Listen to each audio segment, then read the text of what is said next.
नमस्कार दोस्तों, book smell के इस खास एपिसोड में आपका स्वागत है। आज हम जिस किताब की बात करने जा रहे हैं वो कोई आम किताब नहीं है। ये किताब सवाल पूछती है, वो भी ऐसे सवाल जिनके जवाब शायद हमारे पास कभी नहीं थे। किताब का नाम है द एनालिसिस ऑफ माइंड और इसके लेखक हैं बर्ट्रैंड रसेल। एक ऐसा नाम जो सिर्फ दार्शनिक नहीं बल्कि सोच का एक पूरा ब्रह्मांड है। अब जरा सोचिए, हर दिन हम उठते हैं, बात करते हैं, हंसते हैं, काम करते हैं, लेकिन क्या हमने कभी सोचा है कि हमारा दिमाग ये सब कैसे कर लेता है? जब हम किसी को पसंद करते हैं, वो प्यार हमारे दिल में होता है या हमारे दिमाग के किसी कोने में? जब हम किसी बात से दुखी होते हैं, वो दर्द असल में कहाँ होता है? और सबसे बड़ा सवाल, क्या हम सच में जानते हैं कि हम क्या जानते हैं? शायद यही से शुरू होती है इस किताब की यात्रा। मैं आपको एक कहानी सुनाना चाहता हूँ, एक लड़के की, जिसका नाम है विकास। विकास वही था जो हम सब हैं। सुबह उठता, ऑफिस जाता, बॉस की बातें सुनता, घर आता और फिर सोचता, क्या ये जिंदगी बस इतनी ही है? पर एक दिन उसके मन में एक छोटा सा सवाल आकर बैठ गया। जब मैं किसी को देखता हूं तो असल में मैं देख क्या रहा हूं? वो इंसान या बस अपने मन की कोई तस्वीर? यही वो दिन था जब विकास के हाथ में एक किताब आई, द एनालिसिस ऑफ माइंड। लेखक थे बर्ट्रैंड रसल, एक ऐसे दार्शनिक जिन्होंने अपने तर्क, अपनी बुद्धि और अपनी गहराई से पूरी दुनिया को सोचने का नया तरीका दिया। रसल की यह किताब कोई साधारण किताब नहीं है। ये एक आईना है जो आपको आपकी सोच दिखाती है, आपकी चेतना की तह तक ले जाती है। वो कहते हैं, हम जो भी जानते हैं वो बाहर की दुनिया से नहीं बल्कि हमारे अपने दिमाग के जरिए आता है। सोचिए, जब आप किसी फूल को देखते हैं तो क्या आप असल में उस फूल को देख रहे हैं या बस अपने दिमाग में बनी उसकी एक तस्वीर? रसेल कहते हैं, हम जो देखते हैं वो असल में हमारी सेंस डेटा है।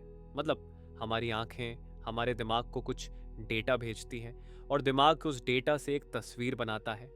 तो जो आप देख रहे हैं वो बाहर की दुनिया नहीं बल्कि आपके दिमाग के अंदर की दुनिया है।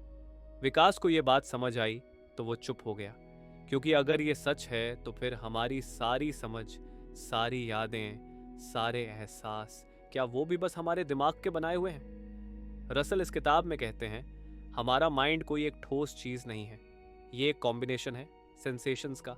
विकास को ये सुनकर लगा, मतलब मैं जो हूं वो कोई एक व्यक्ति नहीं बल्कि मेरे अनुभवों का एक चलता फिरता संग्रह हूं।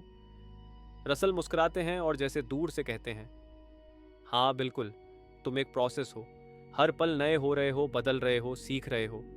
और यही इस किताब की शुरुआत है, एक ऐसी खोज की जो हमें हमारी अपनी सोच की गहराई में ले जाती है। रसल हमें सिखाते हैं कि अगर हम सच में अपने मन को समझना चाहते हैं तो हमें उसे ऑब्जर्व करना होगा, जैसे एक साइंटिस्ट एक्सपेरिमेंट को ऑब्जर्व करता है। दोस्तों, रसल की द एनालिसिस ऑफ माइंड कोई आसान किताब नहीं है, लेकिन अगर आप थोड़ी देर रुक कर अपने भीतर झांकने की हिम्मत रखते हैं तो ये किताब आपको वो दिखा सकती है जो आपने पहले कभी नहीं देखा। आइए अब इस यात्रा की शुरुआत करते हैं, जहां हम समझेंगे कि माइंड असल में क्या है, हमारी चेतना कैसे काम करती है, हमारा विश्वास, हमारी भावनाएं और हमारी कल्पना, ये सब मिलकर हमें हम कैसे बनाते हैं। विकास उस दिन देर तक अपने कमरे में बैठा रहा। टेबल पर रखी कॉफी ठंडी हो चुकी थी, पर उसके दिमाग में कुछ गर्म हो रहा था। सवाल, बहुत सारे सवाल। रसल के शब्द जैसे उसके भीतर गूंज रहे थे। तुम जो देखते हो वो सच नहीं बल्कि तुम्हारे मन की बनाई हुई तस्वीर है। वो खिड़की के बाहर देखने लगा। पेड़ हिल रहे थे, हवा चल रही थी, लेकिन अचानक उसे लगा, क्या सच में हवा चल रही है या बस मेरे दिमाग में उसके बहने की फीलिंग बन रही है?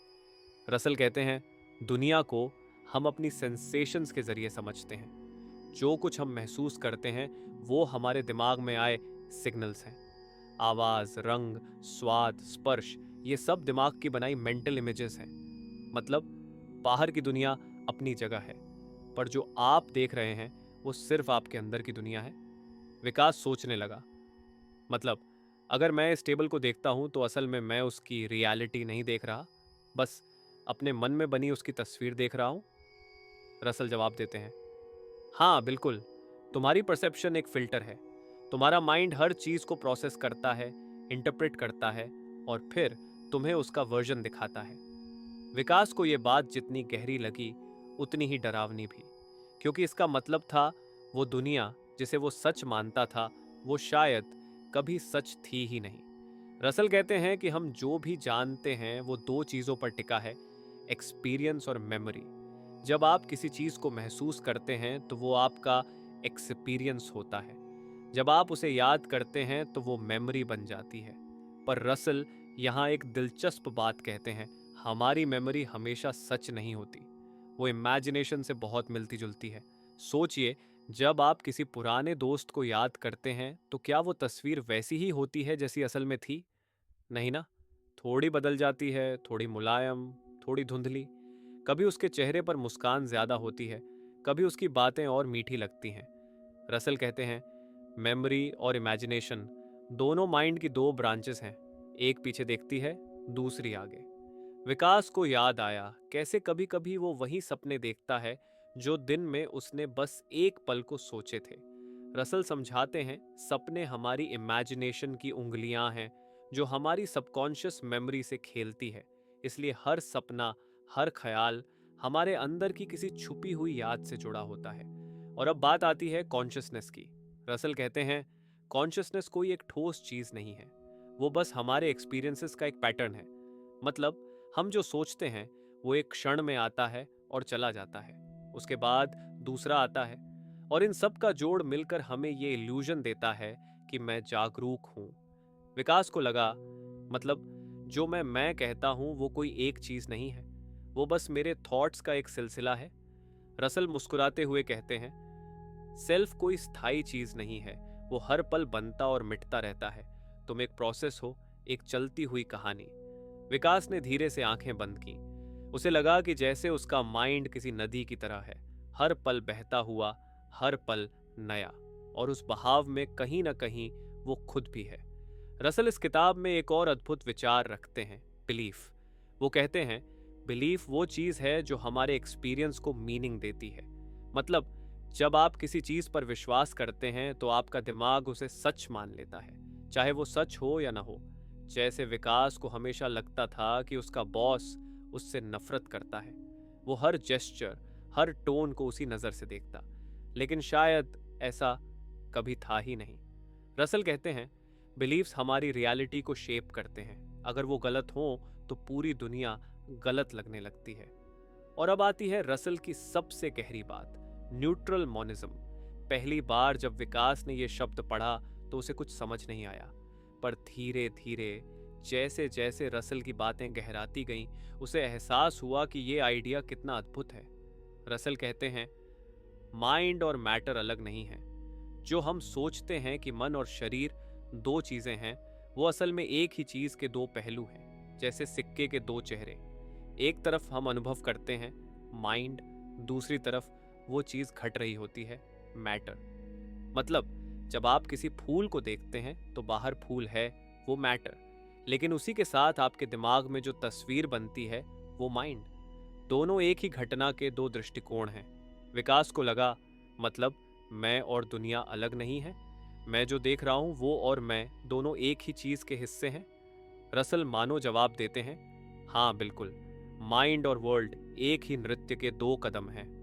विकास को अब हर चीज थोड़ी साफ लगने लगी। उसे लगा कि वो अपने दिमाग को पहली बार बाहर से देख पा रहा है। उसके इमोशंस, उसकी बिलीव्स, उसकी यादें सब जैसे किसी पजल के टुकड़े थे जो अब अपनी जगह पर आ रहे थे।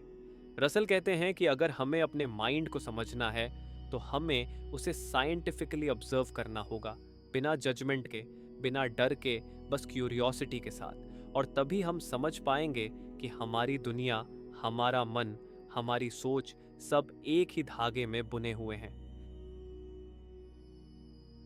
रात गहराने लगी थी, कमरे की लाइटें धीमी थीं और बाहर से बस हवा की हल्की सरसराहट सुनाई दे रही थी। विकास अब भी उसी कुर्सी पर बैठा था, लेकिन उसके भीतर कुछ बदल गया था। वो अब सोच नहीं रहा था, बस महसूस कर रहा था। रसल की बातें अब किसी किताब की पंक्तियां नहीं थीं, वो जैसे उसके भीतर उतर चुकी थी। धीरे धीरे उसने महसूस किया कि जिस मन को वो समझने निकला था वो कोई एक ठोस चीज नहीं है। वो एक बहाव है, कभी तेज, कभी शांत, कभी उलझा हुआ, कभी साफ। वो समझ गया कि वो अपने थॉट्स नहीं है, वो अपने इमोशंस नहीं है। रसल ने कहा था, जब तुम अपने माइंड को बिना किसी जजमेंट के देखते हो तो तुम उसे पार कर जाते हो। विकास को अब यही अनुभव हो रहा था। वो अब अपने माइंड का स्पेक्टेटर था, एक शांत दर्शक जो देखता है पर उस खेल में उलझता नहीं। उसे एहसास हुआ कि खुशी, दुख, डर, विश्वास, ये सब माइंड की लहरें हैं और हम अगर उन लहरों को पकड़ने की कोशिश न करें तो वो खुद ब खुद शांत हो जाती हैं। उसने धीरे से कहा, शायद यही अवेयरनेस है, यही वो शांति है जिसे मैं हमेशा बाहर ढूंढता रहा, जो असल में मेरे भीतर ही थी।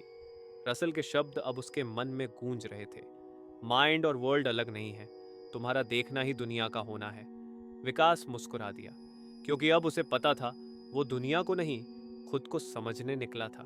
उसकी कॉफी कप की ठंडी हो चुकी थी, पर अब उसे फर्क नहीं पड़ता था, क्योंकि उसके भीतर एक और गर्माहट थी, समझ की। वो उठा, बत्ती बंद की और खिड़की के पास जाकर खड़ा हो गया। रात गहरी थी, लेकिन अब उसे अंधेरा नहीं लग रहा था, क्योंकि उसने देख लिया था कि हर अंधेरे के भीतर भी एक जागरूक रोशनी होती है जो मन के पार है। और शायद वही रसल की असली सीख थी कि मन को समझना मतलब खुद को समझना। अगर आपको ये कहानी पसंद आई, अगर द एनालिसिस ऑफ माइंड ने आपको भी कुछ देर के लिए रुककर सोचने पर मजबूर किया, तो बुक स्मेल के इस सफर में हमारा साथ दीजिए। वीडियो को लाइक कीजिए, अपने दोस्तों के साथ शेयर कीजिए और अगर अब तक नहीं किया है तो चैनल को सब्सक्राइब कर लीजिए, क्योंकि यहाँ हर हफ्ते हम किसी नई किताब की खुशबू लेकर आते हैं जो आपको सोचने पर मजबूर करती है, महसूस करने पर और कभी-कभी खुद को थोड़ा और समझने पर। धन्यवाद।